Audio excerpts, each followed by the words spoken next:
Et salut les bouquetins, j'espère que vous allez bien. Aujourd'hui je vous retrouve pour un nouvel update lecture au format Faut-il lire et je vais vous parler des 6 premiers livres de la chronique des Bridgerton de Julia Quinn. Comme d'habitude, avant d'aller plus loin, je vous invite à liker, vous abonner, mettre un commentaire si le contenu vous plaît et vous pouvez me suivre tout au long de la semaine sur mes autres réseaux sociaux. Un petit mot déjà sur la saga et son univers. 9 livres, il y a un livre par enfant, il y a 8 enfants, un livre par enfant et un livre qui s'appelle Des années plus tard et je suppose qu'il va se passer des années plus tard pour que ce soit en lien avec le titre. Il y a plein d'autres livres, je vais pas vous faire toute la liste, mais il y a plein d'autres livres dans cet univers-là. Julia Quinn, elle offre vraiment un univers très riche et très complet et très développé. Il y a des livres qui vont reprendre des personnages qu'on a déjà vus dans les Bridgerton, il y a des nouveaux personnages et tout ça.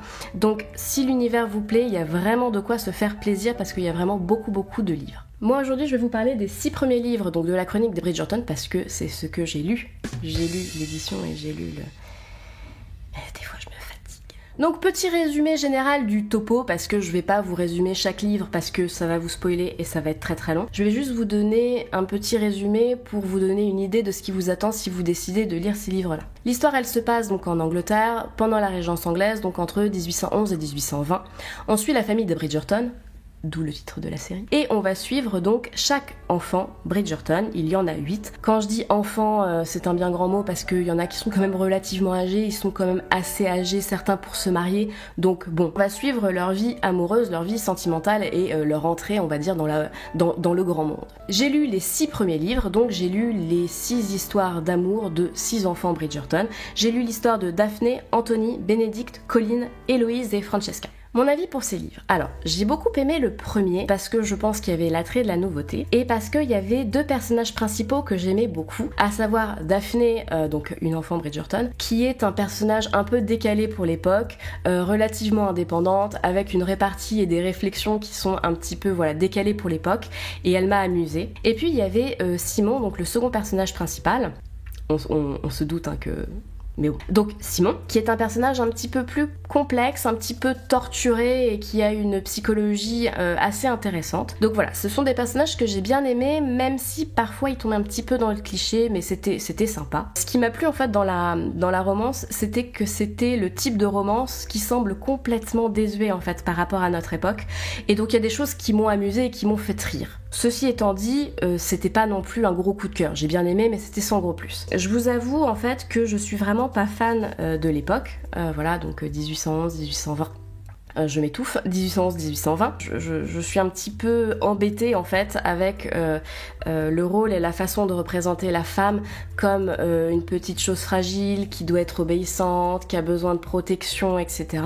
Et l'homme un peu bestiaux quoi, enfin pas développé ou très peu développé. Parfois ça m'a un petit peu agacé, voilà, le fait que un baiser dans le cou mette une femme dans tous ses états et que elle risque toute sa réputation pour ça. C'est vrai que même si c'est l'époque, il y a des choses, je me suis dit ouais bon ça va quoi. Mais bon, ça n'appartient qu'à moi. Si vous aimez cette époque, c'est quelque chose qui va peut-être vous plaire. Et puis il y a aussi le fait que dès le deuxième, c'est 2 livres en fait par livre, donc dès la moitié du premier on va dire, j'ai moins accroché avec les personnages principaux, je les ai trouvés plus clichés.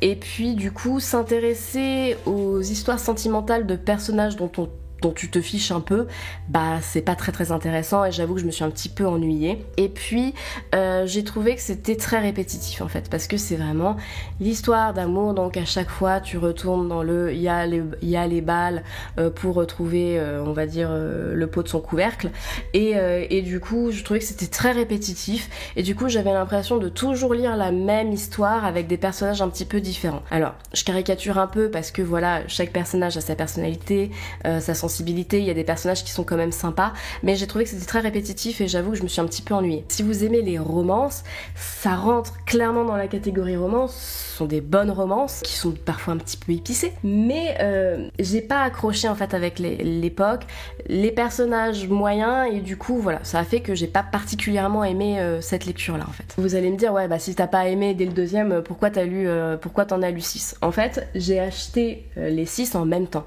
donc il y a un an à peu près, j'avais acheté en fait le lot des 6 premiers et je me souviens à la réception avoir dit oulala, j'espère que ça va me plaire parce que sinon ça va être long. Comme je vous l'ai dit, ça fait un petit peu plus d'1 an, donc effectivement, ça a été long. Très honnêtement, je les ai lus parce que je les avais achetés. En fait, je les ai lus par principe.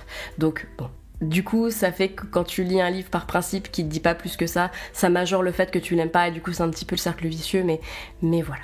Alors, j'ai regardé, parce que je suis pas obtus, j'ai regardé la première saison de la série qui en fait reprend les livres en fait de Julia Quinn.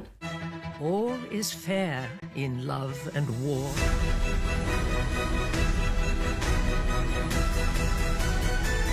Miss Daphne Bridgerton. Donc ça fait un petit moment maintenant, j'en ai pas gardé un souvenir extraordinaire. Ce dont je me souviens, c'est que le 3D est pas ouf.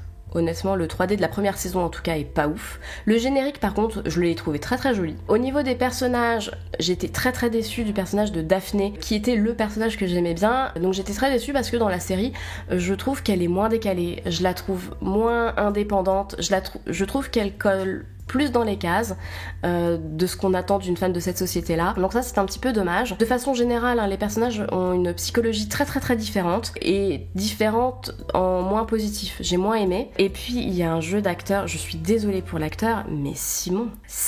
Bref, quand je dois prendre rendez-vous avec une fille, je répète mes phrases d'accroche. Ça va ? Excuse-moi, je suis en retard. Je bosse également mon regard. Je suis un homme. Mais j'ai des fêlures. À chaque fois qu'il rentrait en scène, j'avais envie de pouffer de rire parce que son jeu de regard avec les sourcils qui faisait comme ça me faisait rire. Du coup, j'arrivais pas à rentrer dans l'histoire, il y avait aucune immersion, autant vous dire que j'ai dit adieu à l'immersion parce que à chaque fois qu'il était dans une scène, j'avais envie de rire. C'est une série qui m'a fait rire, mais pas pour les bonnes raisons. Et voilà, j'ai aussi regardé la saison en entier par principe, je pense pas que je regarderai la deuxième. Bon, vous l'avez compris, en conclusion, j'ai bien aimé le premier livre. Sans gros plus, j'ai bien aimé le premier et après j'ai eu par principe. La saison sur Netflix m'a fait rire, mais pas pour les bonnes raisons. Donc voilà mon avis pour l'histoire des Bridgerton, on va dire. Si vous avez vu ou lu l'histoire des Bridgerton, n'hésitez pas à me donner votre avis. Vraiment, je suis assez curieuse de savoir ce que vous en avez pensé. J'espère que cette vidéo vous a plu tout de même si elle n'est pas très très positive. Si c'est le cas, n'hésitez pas à la liker, à vous abonner, mettre un commentaire. Et vous pouvez me suivre tout au long de la semaine sur mes autres réseaux sociaux. Je vous dis à très vite pour de prochaines vidéos et d'ici là, portez-vous bien. Bisous.